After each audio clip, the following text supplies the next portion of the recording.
Nathan Cross stood at the floor-to-ceiling windows of his penthouse office, watching the sunset paint Seattle's skyline in shades of amber and crimson. At 42, he had built an empire that most people only dreamed about. His real estate company owned half the commercial properties in downtown Seattle. His personal wealth could buy almost anything money could purchase.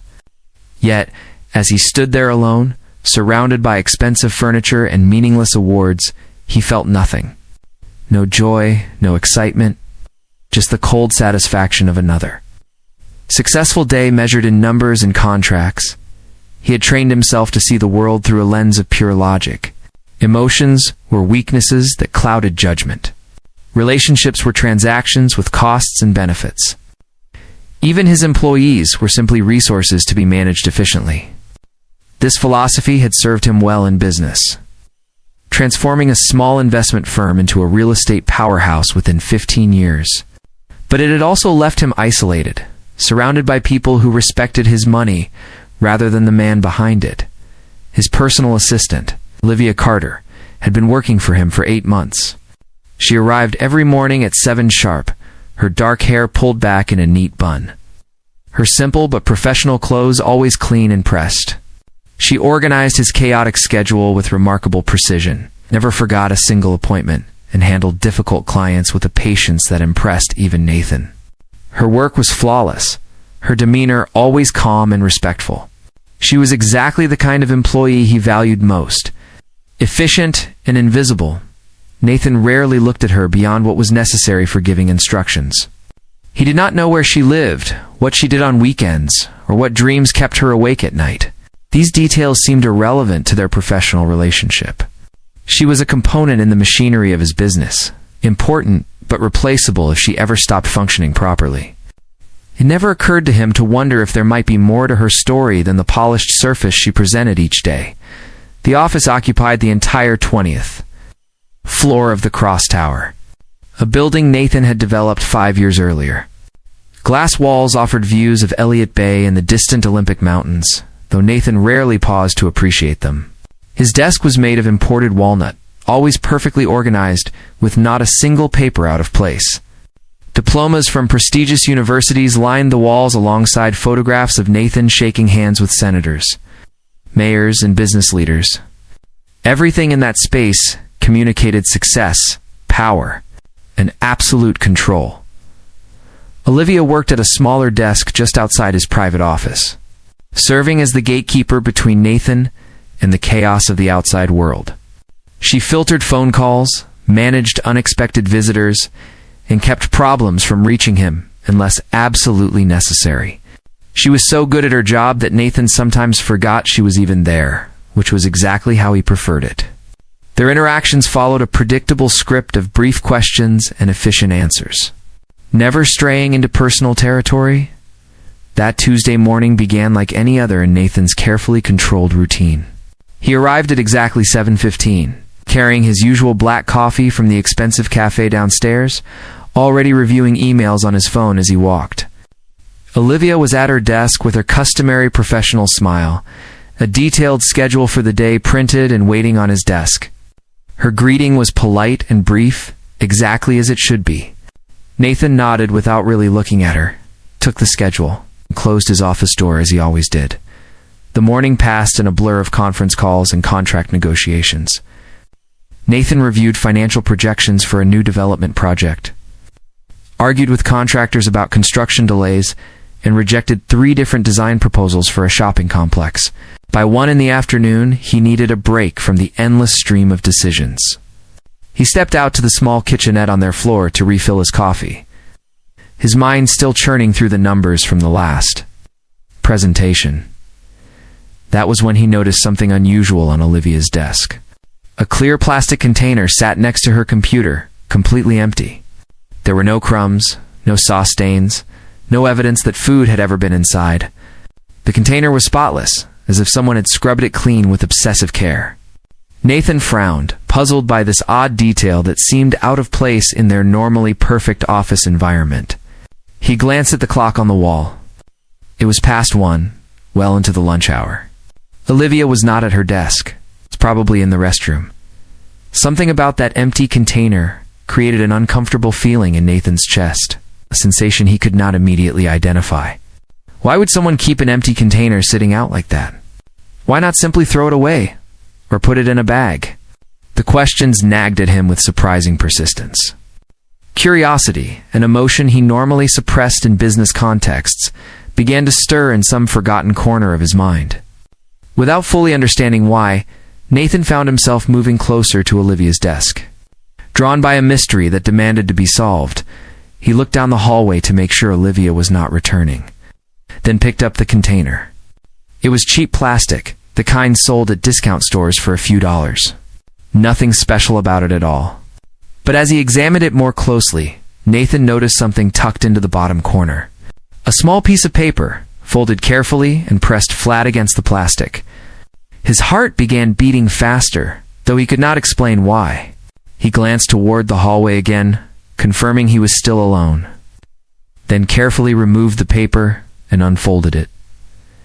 The handwriting was feminine and neat, written in blue ink on lined notebook paper.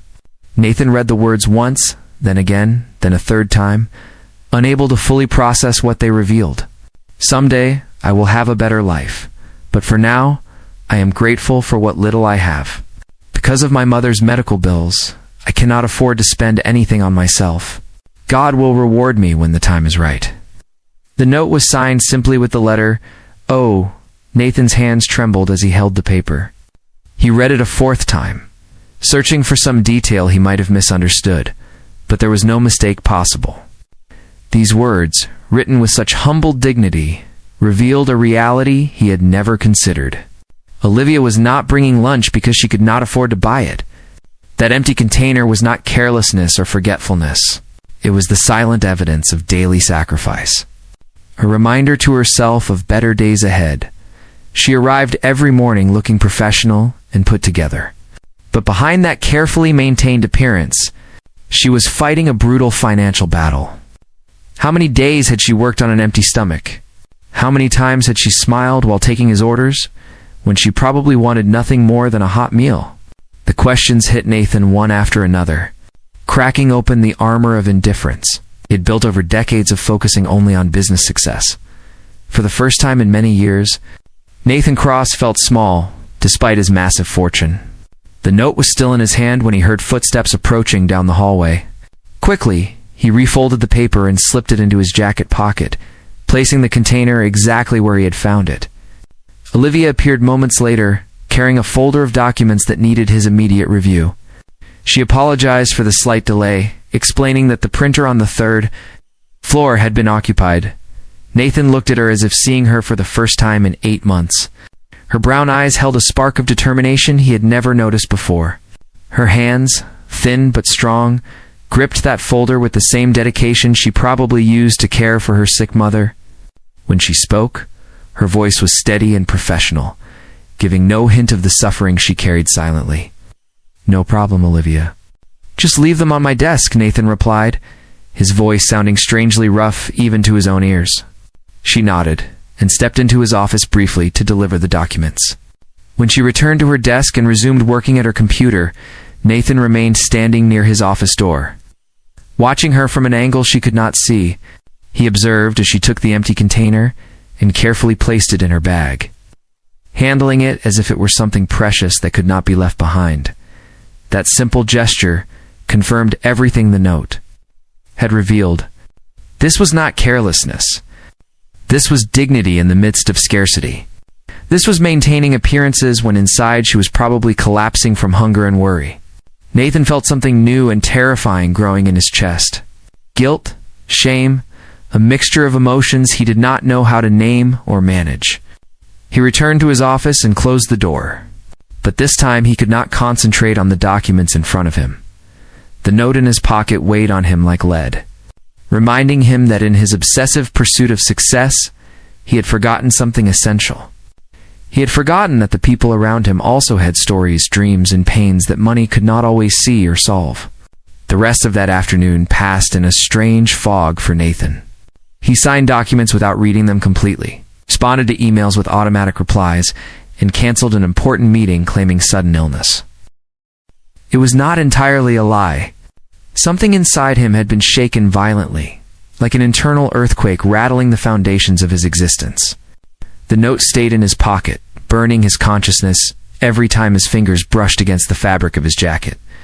Olivia's words echoed in his mind like a persistent voice that would not leave him in peace. Because of my mother's medical bills, I cannot afford to spend anything on myself. How serious was her mother's illness? How much were the medications costing that Olivia was buying by sacrificing her own food? The questions multiplied without answers, creating a whirlwind of thoughts that pulled him further and further from his comfortable zone of calculated control. At 6 p.m, Olivia knocked softly on his office door, before entering to let him know she had finished filing the contracts for the week and was leaving for the day unless he needed. Anything else?